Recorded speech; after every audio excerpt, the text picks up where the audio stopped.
C'est à moi donc que revient la charge de vous présenter le plus fidèlement possible les travaux qui ont beaucoup occupé nos membres cette année. Je vous dirais pour commencer que nous sommes à la veille d'une année présidentielle, d'une nouvelle année présidentielle, et le HDI, qui travaille depuis 2015 sur les enjeux d'exploitation des données en santé, a souhaité cette année faire un point d'étape.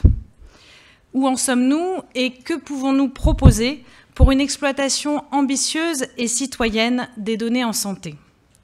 Quatre groupes de travail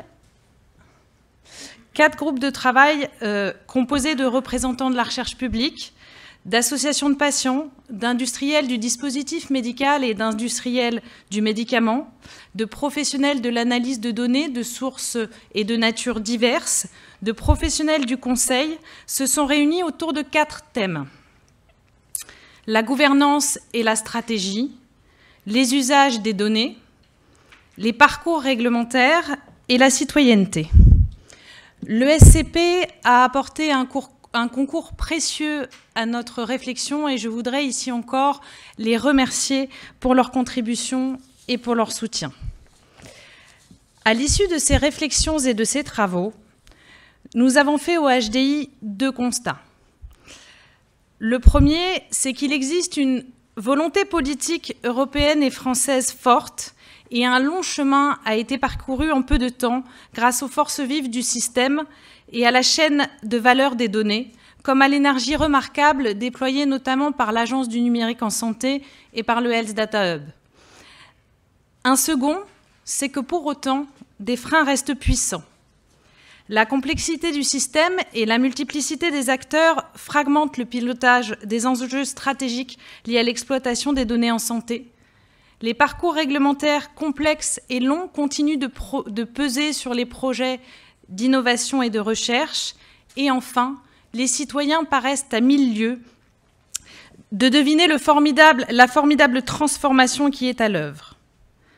La crise sanitaire, pourtant, nous a montré que l'implication citoyenne était un sujet central et majeur en santé. Aussi, pour accélérer le virage des données en santé, le HDI fait aujourd'hui 9 propositions pour atteindre 3 objectifs. 3 objectifs, donc Christian vous a déjà parlé tout à l'heure: dessiner une stratégie unifiée, transparente et visionnaire, accélérer les parcours réglementaires et gagner la confiance en favorisant l'implication citoyenne. Pour parvenir au premier objectif, le HDI propose de créer un véritable comité stratégique dédié à l'exploitation des données en santé.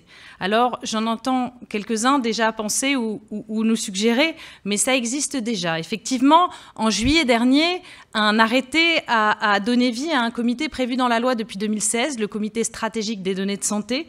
Mais ce que nous pensons, nous, au HDI, c'est qu'il faut aller plus loin. Il faut rendre ce comité plus représentatif de tous les acteurs de la chaîne de valeur des données en santé.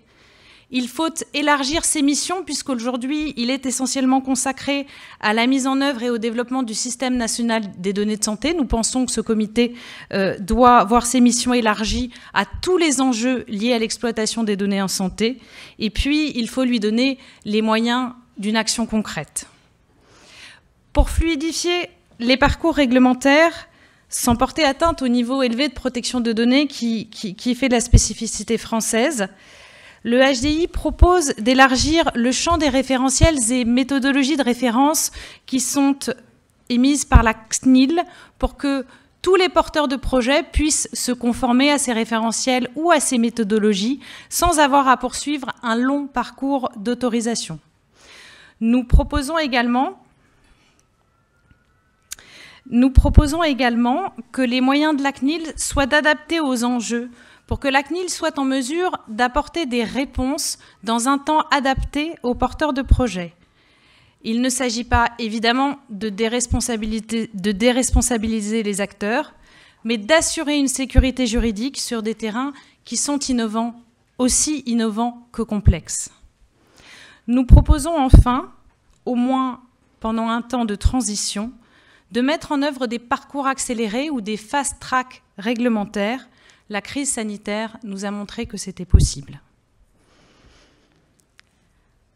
Enfin, Pour gagner la confiance citoyenne qui nous réunit aujourd'hui, le HDI fait 5 propositions, avec l'idée que la confiance et l'implication se gagnent en informant, en assurant les moyens effectifs de contrôle, en partageant les données avec les citoyens et en permettant à chacun de devenir un véritable acteur de la chaîne de valeur.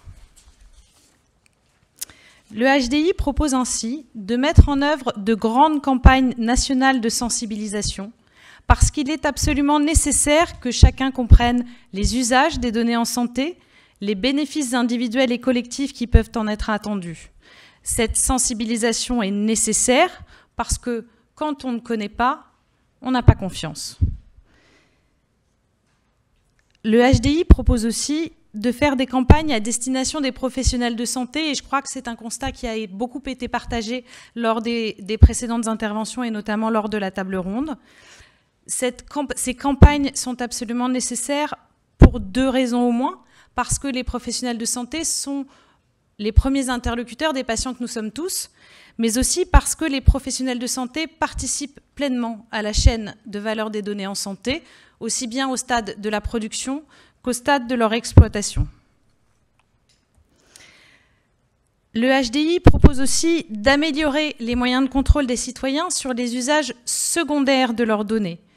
Il propose cela en implémentant des outils simples qui centralisent les différents usages pour que chacun ait une vision précise des usages secondaires qui sont faits des données qui sont partagées, notamment dans le cadre des soins.